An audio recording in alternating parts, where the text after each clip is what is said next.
how about this? Never mind influencers. What about de-influencers? You heard of it yet, Will?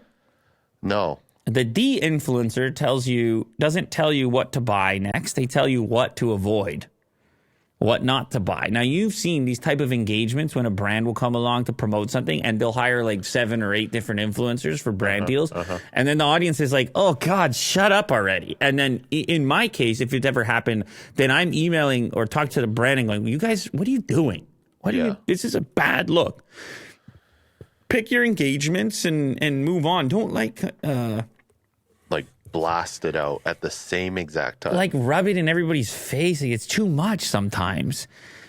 But it's a balancing act. Always working with brands in general. Anyway, de-influencers are kind of picking up on this theme, recognizing that people are fatigued to all the things they're supposed to buy. And it's kind of funny because it's kind of in line with what I've been saying about all these brands telling you to buy things and save the environment at the same time, when in reality, if this was really your agenda, it wouldn't be brands that need to do it. It would just need to be your habits and your consumption in general. If that's really what you wanted to do, of course, there's consequences to that too. Nobody buying anything. I think you know where we go from there. You got to buy something. But the truth is that sometimes stuff is crap. It does happen that stuff is crap. And you could have 7 or 8 influencers telling you about it. And also, never mind crap. Sometimes stuff just isn't for you. And you're looking for somebody to tell you that. Here's why this is not for you. Well, anyway, this is a little experiment here. De-influencing experiment. A viral video from an individual telling you don't need something that 7 or 8 influencers are telling you that you need. It was actually, I think it was some sort of mug or cup in this case. De-influencing and the cup trend. I didn't even know there was a cup trend. Everyone's telling you, here's why you absolutely need this cup. This one cup? Okay. Haven't you seen that before? Like, oh, I'm absolutely all about this new cup. Yeah. Well, like kind of like you. You got this yellow cup over here. You're kind of a cup guy. I think you're a cup influencer. I think you sold a few yellow Yeti cups. Yeah. It's great. Since you started, well, I'm about to de-influence right now. That cup is overpriced. Oh, my God. It's complicated. Yeah. Anyway, so there is a de-influencing trend. There's a hashtag with a few million views over there on, what is it, TikTok probably. Okay. And for me, this kind of showcases something I've experimented with in the past, particularly around iPhone, because Apple and iPhone has been the biggest. We know when that stuff launches, it's like a wave that Apple controls to a certain extent and makes sure that the right people post at the right time with the right amount, and they do a first impressions first and then a full review just to keep it in the cycle. And by the way, Apple's been doing that since long before YouTube existed with the PR mastery that went on, pitching different publications against one another, pitting different publications against one another, pitching certain publications on access or coverage exclusive to them. It goes all the way back to Steve Jobs. And then I would say, okay, well, if there's all that energy out there telling you why you need this new thing in order to feel complete, what happens if you put out a piece of content saying, oh, here's the counter argument. Here's why you don't need this thing to feel a certain way. Here's why your current life is okay and your current phone is all right. And sure enough, what happened? People clicked all over it. Because of course there's an appetite for the thing you're hearing less of. Of course. You don't want to feel inadequate because you don't want to spend $2,000 or because you can't necessarily justify. So at one point in time, I even did a goofy one, which was at the exact same moment, I put out a video saying, don't buy the iPhone SE, the new iPhone SE. At the same moment, I said, buy the new iPhone SE. Yeah. Now, there's another aspect to this argument, to this conversation, which is, of course, plus, minus, pro, con, negative, positive, that if you are going to protect somebody from a purchase, if you are claiming to protect somebody's dollars, of course, that's going to be interesting as well. But after time had passed, look how close these view counts actually got. So you should buy the new iPhone SE, ends up at 3 million views, and don't buy The new iPhone SE, 3.6 million. So it does have a slight advantage, but you can see there's a market and an audience for both. And inherently, the de-influencer is born. I got bad news for the de-influencer, though. Why? The web is ad subsidized. Everybody you watch has to generate some kind of revenue. Or if they don't, then the services on which they broadcast typically do. And in some cases, you have one-to-one relationships like YouTube Premium, where people might be contributing to a creator directly, or super chats like people do in here for us. But for the most part, across the board and across social media, there are relationships that exist in order to enable that content to continue to be made. And if you're constantly, if the platform is a de-influencing platform, which advertiser is going to be? How's that supposed to work? Yeah.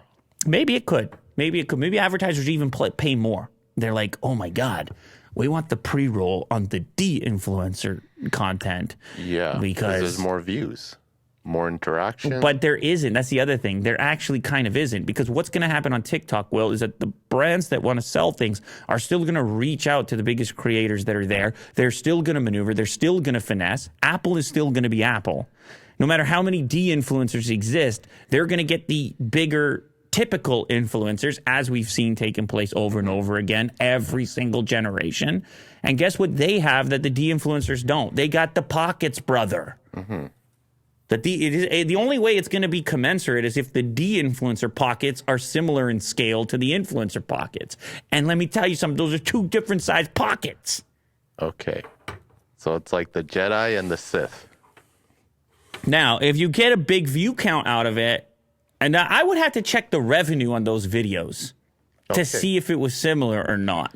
Because maybe there is a market. Maybe my next channel is a de-influencer channel. Maybe my next channel is only telling you the things to avoid. Maybe you could create a business around it. But I think you would need tremendous audience support to compensate, to sort of subsidize this different approach. Similar to what you had like Consumer Reports once upon a time, although they even, because I remember when I bent the iPhone, those guys were wonky as well. Okay. So, but there have been models in the past where the user base actually funds the thing, so it can't be influenced by outside influence. Should we watch this video as an example?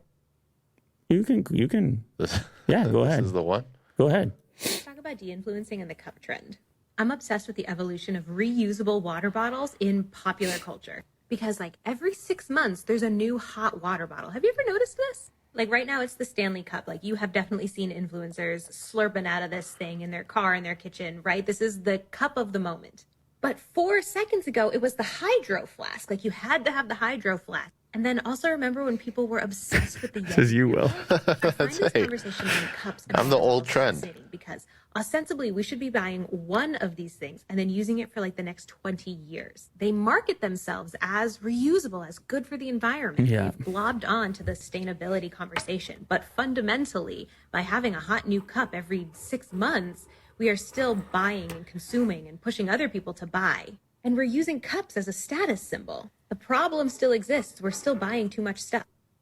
Yeah, I mean it's pretty straightforward. You're not wrong.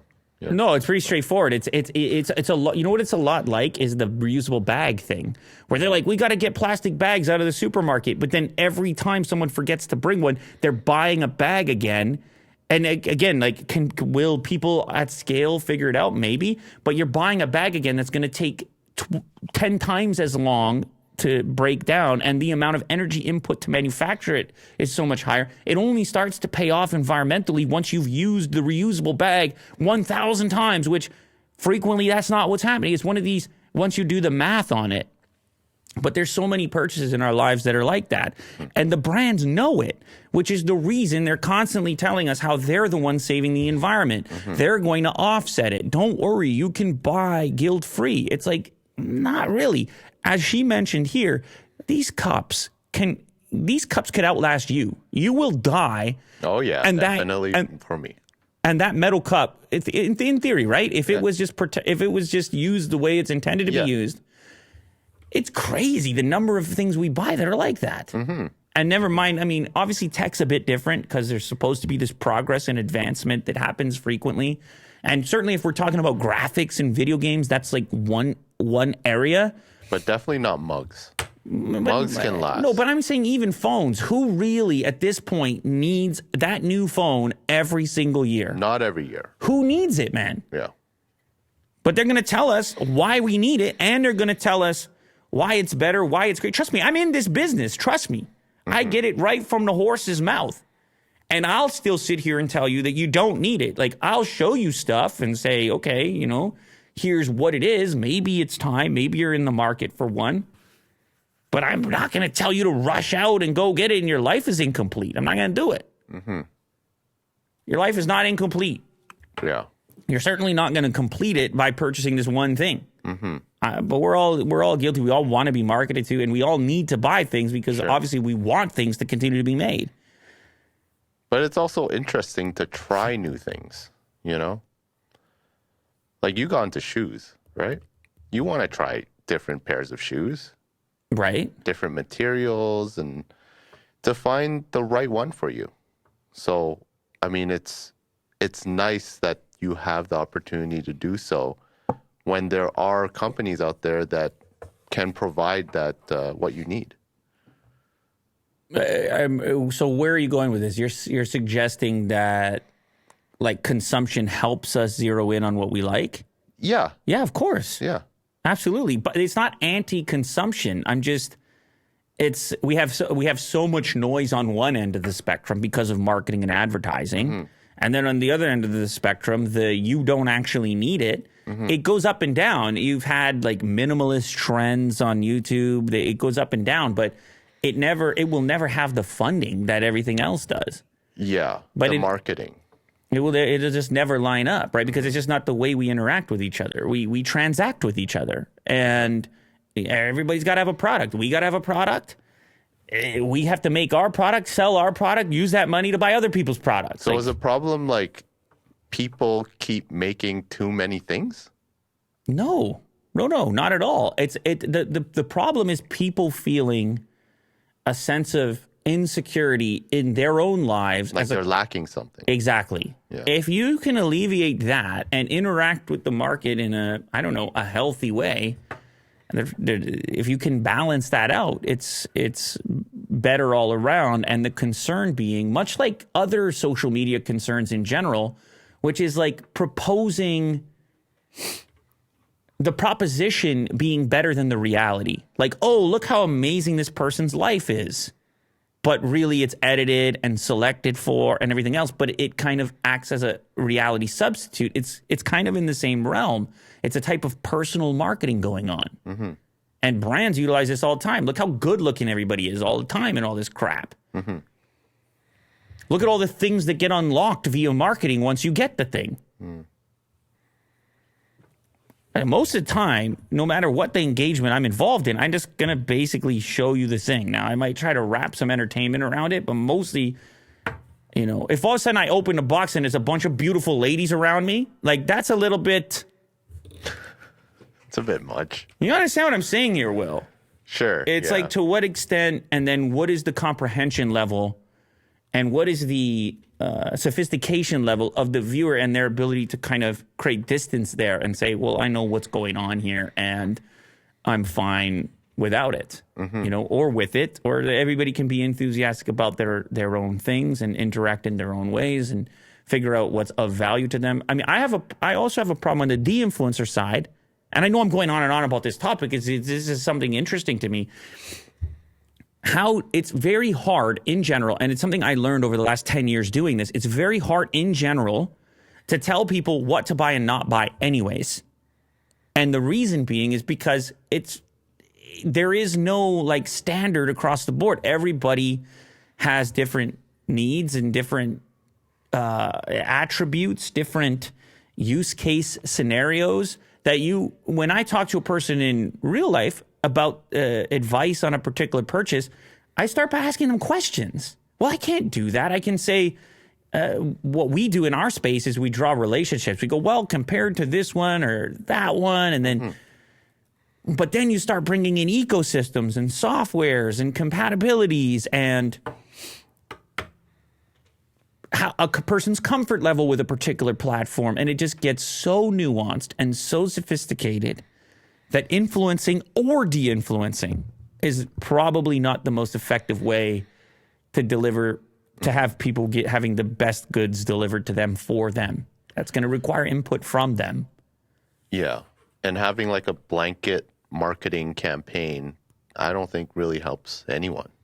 Optimus Prime says, "Are we still talking about de-influencers?" ? Yeah. It's a long topic. Well, it is, but it's complex. Yeah. It's complex.